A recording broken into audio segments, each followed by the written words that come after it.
The subject of this video is viewing your licensing, billing, and also how to submit a support request.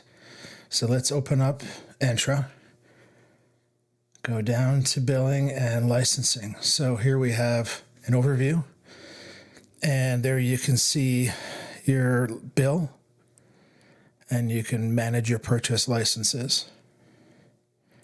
You can manage your self-service requests. You can look at the licensed features. You scroll down, you can see what you get with your license, whether it's basic or enterprise. And if you require additional features, there's information to obtain an upgraded license. There are certain features like MFA and others and security that require a certain level of license. So here you can see I've got standard. And to open a support request, you click on the support request button. And with some of the features, the first time you click on them, there'll be a setup process going on in the background.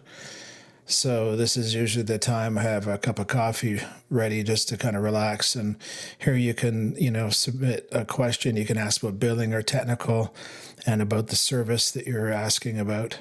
And then from there, it'll ask you a few questions, your email and your phone number, and then a Microsoft rep will reach out to you. Hope you enjoyed the video. Please click like and subscribe. Thanks.